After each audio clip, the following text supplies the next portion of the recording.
Are you thinking about moving abroad? I'm about to lay down 10 things that you should do before moving abroad.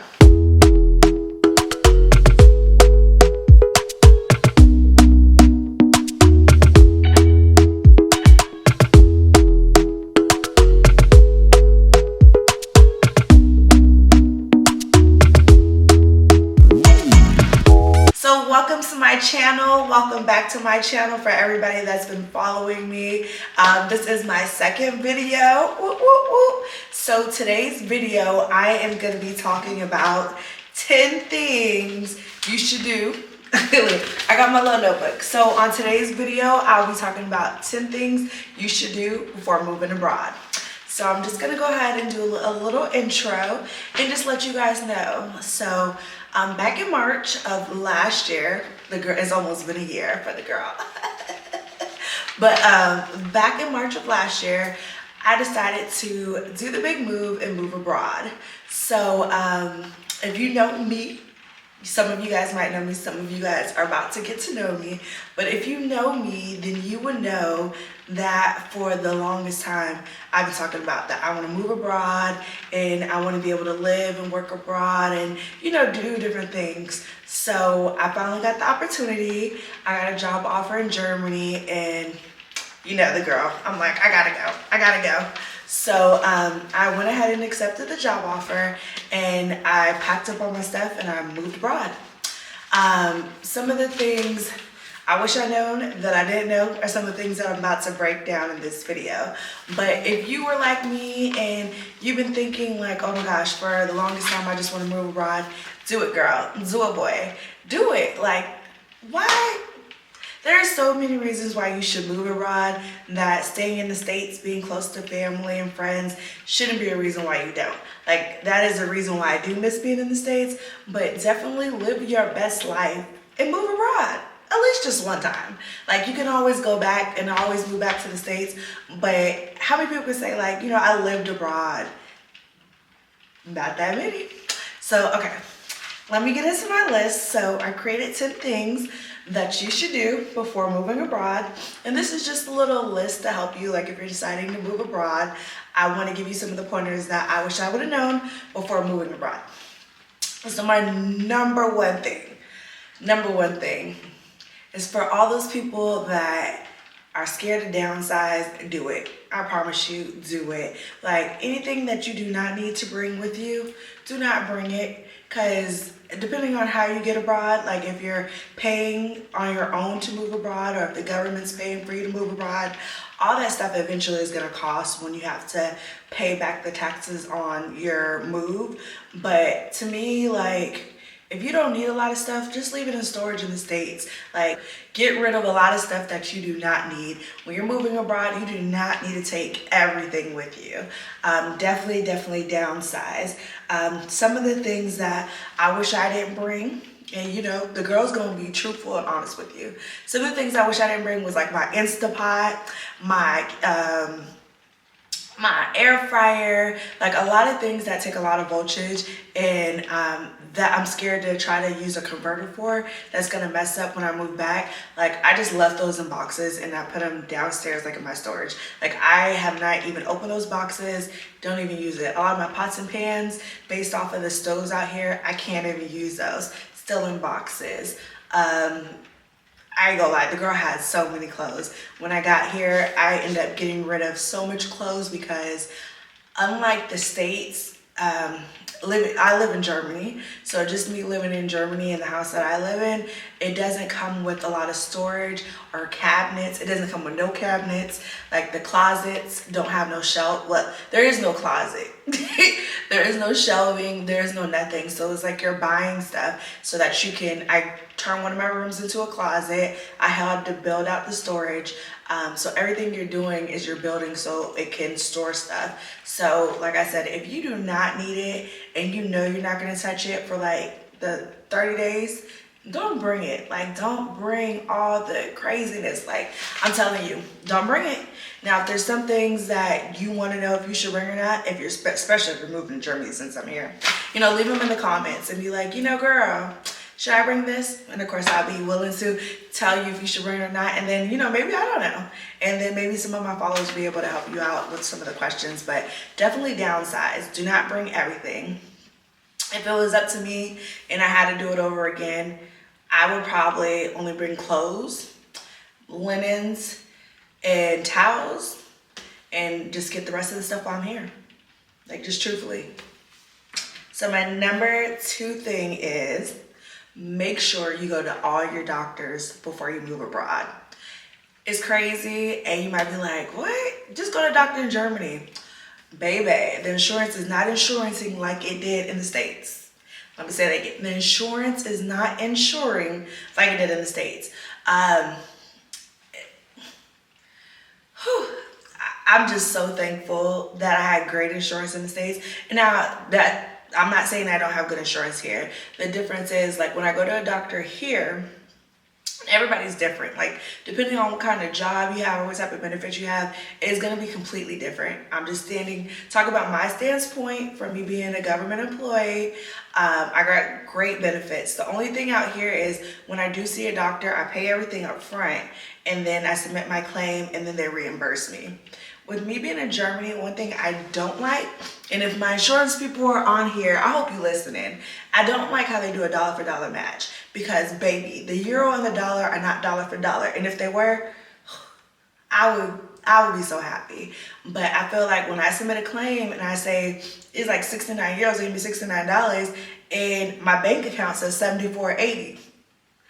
It may not say that, but I'm just saying, like, example, like, they don't take in consideration of the conversion rate. So that's just one thing. And a lot of people, like, when you just, like, being real, like, going to the doctor costs a couple $100s. So if you're not ready to pay a couple $100 up front and then get reimbursed later, that's something to consider. Like, is this something you want to do? And then some people, like, when I first moved out here, I was going to the doctor. I would fly back to the States, do a couple things, and then come back here, because I was just like, I like my doctor. I know my doctor. She knows me. She knows my body. She knows what medicine I need, which that goes into number 3. Make sure you stock up on enough medicine for you to be out here for at least 6 months to a year. Make sure you stock up on medicine for at least 6 months to a year when you come out here. And I'm only saying that because me, personally, the doctors are a little different over here compared to the States.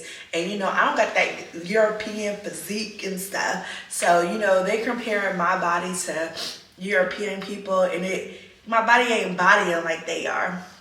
But it's okay, because I'm getting there. So hopefully you guys stay tuned for my weight loss journey. But on a different note.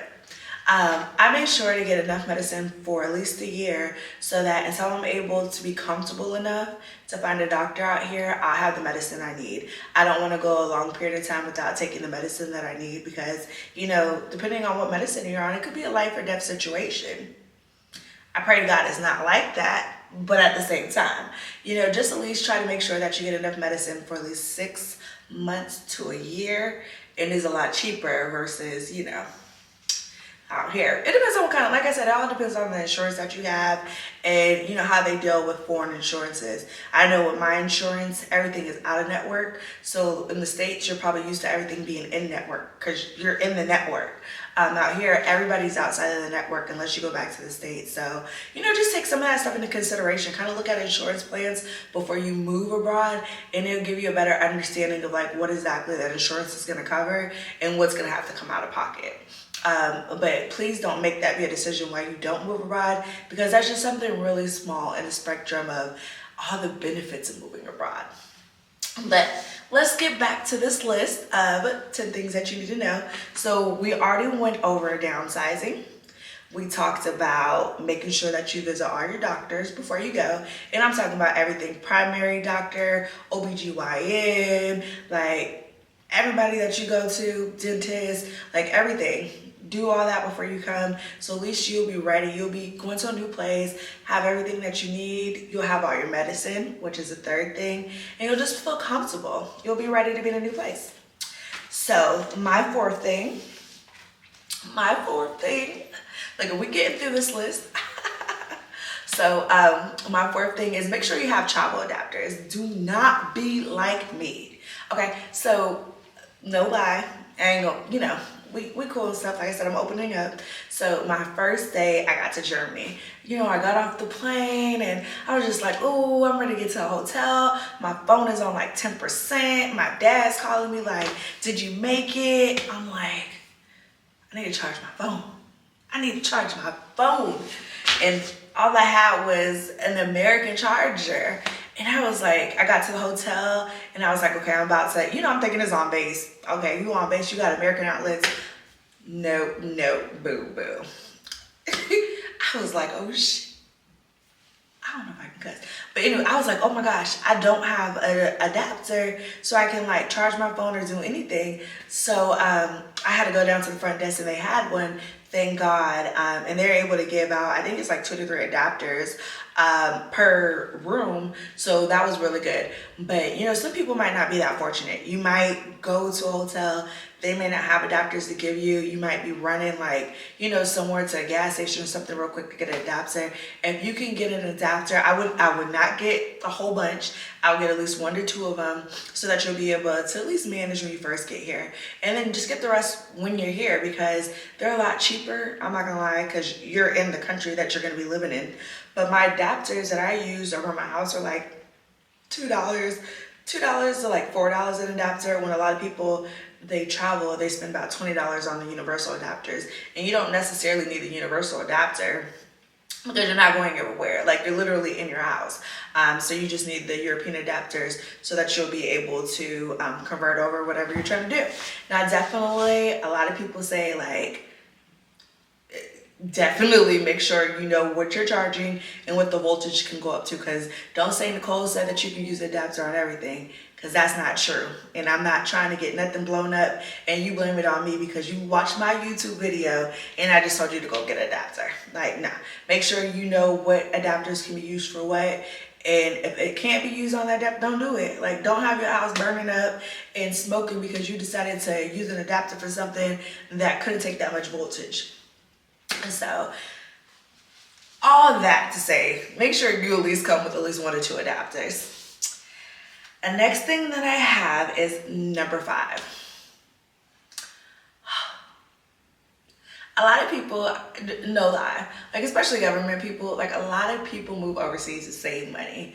But the girl is here to tell you, make sure you have money saved before you move overseas, especially coming to Germany. Do I need to repeat that? Make sure you have money saved before you move, especially coming to Germany. Because no lie, once you move here, like let's say you didn't bring a car, you brought a car. Your car is going to be here in like a month maybe. You're going to need a rental. Like how you going to get around? You need a rental car. You're going to need like spending money. You got to convert the money over. Not only that, it's just like you're going to have to buy necessities.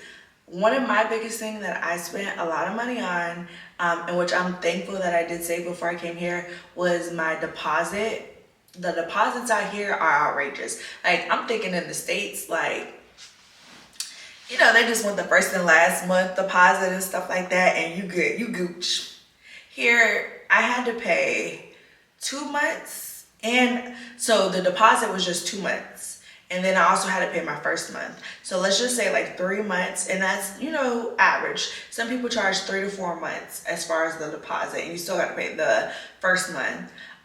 So you got to think about like, depending on how much your place costs. My place is, I'm staying in a nice little house in Wiesbaden. So Wiesbaden is a little more expensive. So I'm spending a pretty penny. But, just being truthful, all transparency. I spend at least about $8,000 just to move into my place, and that's just like the deposit and my rent. That's not like anything other than that. Like some people, clean, like just like everything that you need to move in the house, like that was no other expenses. Like I still had to purchase like shelving units and all that other kind of stuff. But I'm saying all that to say, like, make sure that you have money saved whenever you move abroad, just to make sure that you have that cushion. And in my notes, it's so funny, I put deposit, hotel, rental car, and just etc. That's all the things that I went over with you guys already. So just make sure you take that in consideration when you guys do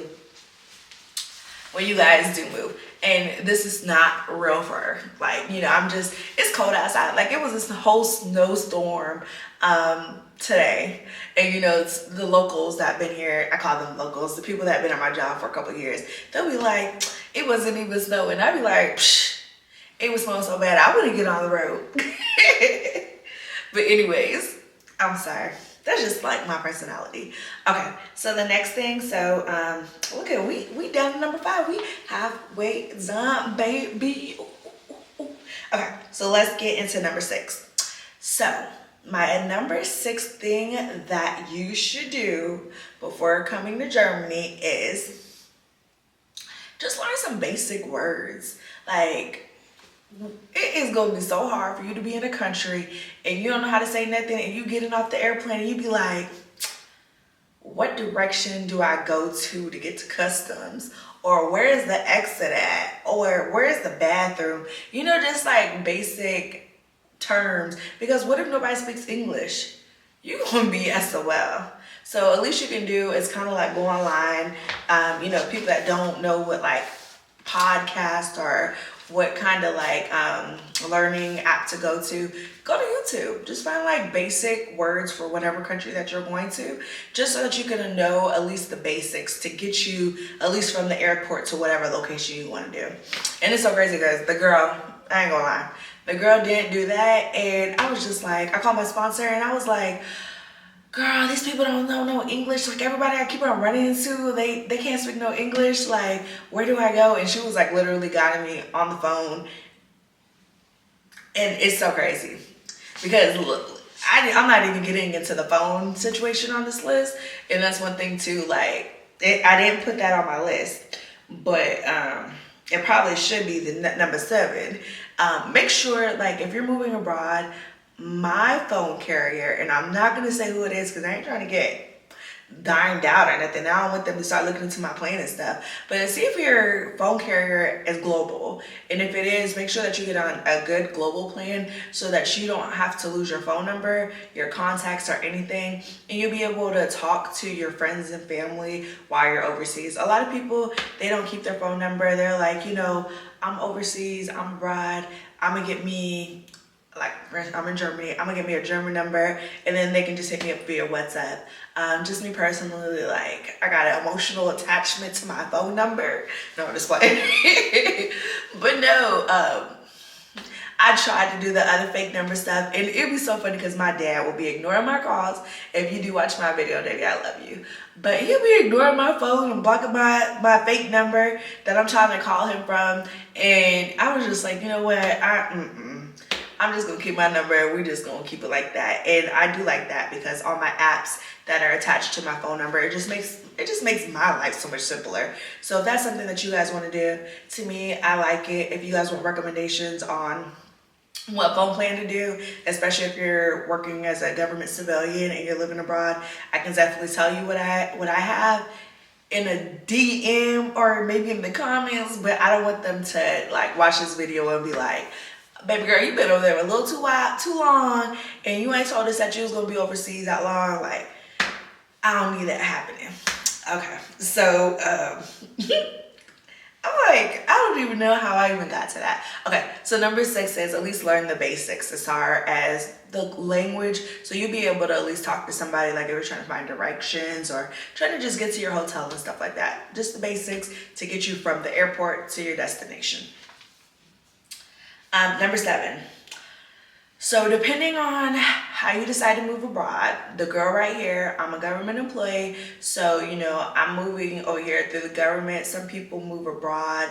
They're just like, I'm tired of being in the ghetto. Let me stop. Because, I call it the U.S.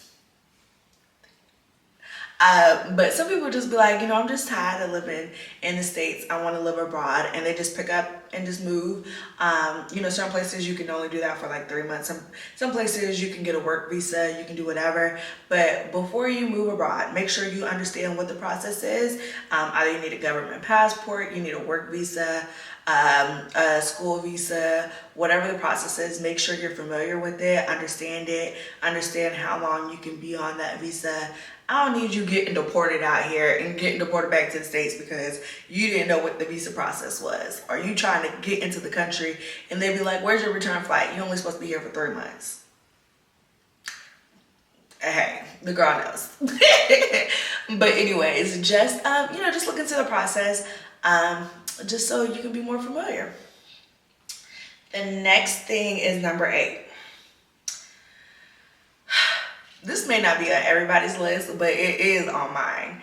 If you got favorite restaurants in the States, one thing that you must do before you come abroad, don't be like so caught up in like packing and the hustle and bustle and stuff that you forget to go to all your favorite restaurants. I'm talking about go to every single one, because 9 times out of 10, it's not going to be overseas. Now, you might get the McDonald's and stuff like that, but I'm talking about like Kitchen Cray, not over here. I'm talking about Busboys and Pope. I just came from the DMV area, so those are kind of like some of my favorite places. I'm talking about like a crab boil. Ain't gonna be over here, which they should open one because, the girls been really missing out on them crab boils. But make sure you go to all your favorite restaurants before you move abroad, because 9 times out of 10, it's not gonna be over here. It's just gonna be like the very basic, generic food places that are in the States that are over here. Chick-fil-A. That Chick-fil-A be having people, like, it's like crack. Like, everybody be wanting it all the time. And I moved over here and I'm like, okay, where's Chick-fil-A at? Like, it gotta be like McDonald's because everybody like Chick-fil-A. And I don't know what's going on. Like, Chick-fil-A, if you are watching this video, give me let me purchase a restaurant, but allow me to work too. Like, I know they want they owners to be working at Chick-fil-A full time, but hey, let me open one on a base or something, because baby, I promise you, I will get you the coins that you need. And not only that, like, I truthfully, honestly love Chick-fil-A. And I wish there was definitely one here in Germany, like where I live, because especially with the food being as healthy as it is out here, I just feel like it would be on like a whole nother level. But all that to say, I be feeling like I be getting drift off, but I hope you guys are still feeling me. All that to say is number 8, make sure you visit all your favorite restaurants before moving abroad. Number 9, visit all your friends and family before you guys move abroad. Like, people say that they're gonna come see you and they're gonna be like, I've never been to Germany before. I'm gonna come visit you. Now, I'm not saying this is my friends, because trust me, all my friends is like, Nicole, I'm trying to come see you. Like, when you gonna set something up? And that's my fault. Like, I'm just so busy traveling all the time. Like, I haven't set something up, and I'm going to if you guys are watching. But make sure you see all your people before you leave, like friends, families, exes. I don't do that. But just everybody, just make sure you see them, because you don't know when you're gonna see them again. You might like being overseas so much that you don't want to move back, and they just might not come see you. So just see everybody. Like, just low key, I miss all my friends. I'm so happy that we're still like actively engaged and talking to each other. Like, every time I'll be feeling like homesick, like I'll hit them up on our like little group chat and be like, can we have a girls call? Like, I need to talk to my girls, like, straight up. And they hit me up. We used to have sister Sundays. Like, now it just be like, hey, whenever we need to talk, we need to talk. We ain't gonna wait till that one day a month. Like, I'm gonna hit you up, and I definitely appreciate that. Just having a strong circle, especially living abroad, is very, very important. And I say that to say, like, a lot of people get depressed and they feel lonely, especially if you're by yourself. Like, if you're with family and stuff, you might feel that to an extent, but you always got like your husband or your kid or whoever you come with. Like, you always got somebody else. And I'm sorry, let me fix myself. No, it's like, but no, just being by yourself. Like, I've seen a lot of videos and I talk to a lot of people, and I do notice a lot of people do get lonely, living abroad without friends and family. And I just say, like, just make sure you still have that circle and that knit, and just make sure, like, even when you're over here, that you're still constantly talking to your friends and family so that you can feel that love that you need. but see them before you come. Like I'm telling you, like memories last a lifetime. Like I tried to visit almost everybody I could before I came, and I definitely cherish that. So, oh my God, that was number 9. So this is the very last tip that I have for you guys. I hope you guys been enjoying the video so far. My very last tip is please close out your banks and like, well, who don't? My very last tip is make sure you notify your banks that you're moving abroad. Got a little story, and then I'm gonna close this video out. But make sure you notify your banks, because you would hate to be in a foreign country like for at least 2 months, and then they'd be like, "Ooh, denied, denied." And you're like, "Why is my card being denied?" Depending on who you bank with, if you're in a place for a certain amount of time and they think like Virginia is your residency, they're gonna think something's up. They're gonna be like, okay, you didn't notify us and you didn't let us know that you're here that long, so you know, we just put your card on hold and you just gotta verify it. But just make sure you let them know like, hey, I'm gonna be gone for a couple of years. I'm gonna be, you know, in a different country. I just wanna make sure that I'm good to go regardless of where I go. Very, very important. It happened to me a couple times, but that's one thing that I do appreciate about my banks, because if they think something's fraudulent, they will lock that sucker down. And I ain't gonna lie, I'm grateful for that. Like, people ain't gonna get my coins. I work hard for my coins. But just notify your bank and just let them know that you're gonna be moving abroad. So I hope everybody has enjoyed my video. If you have, make sure you like, comment, and subscribe. Make sure you like, comment, and subscribe. And just stay tuned. My goal is to drop at least once a week. So far, you know, you've been getting my little girls cave ambiance and stuff. So I'm gonna do a couple more videos up here. I'm gonna take it to the street so that you guys can understand like what my travel life be about. I'm also gonna give you guys a tour like around Germany and stuff like that. I also got more content coming, like my weight loss journey. But just stay tuned, just stay tuned for my lifestyle, my vlogs, my travel vlogs, like everything I have. I'm gonna have more content on living abroad. If you have any questions about what do you need to move abroad, what is it like living abroad, just ask the girl. I'm here to tell you. I can make more videos, especially on living abroad, to give you my experience. I am gonna do, in April, I'm gonna do a year recap of what has been like living abroad my first year. And that's gonna shed a little light on like the whole transition and everything. But if you wanna, you know, get more content like how expensive is it to live abroad, like monthly expenses or, you know, different things like that, just let the girl know. So with that, I am out of here. Like I said, like, comment, or subscribe, and I will catch you on the next video.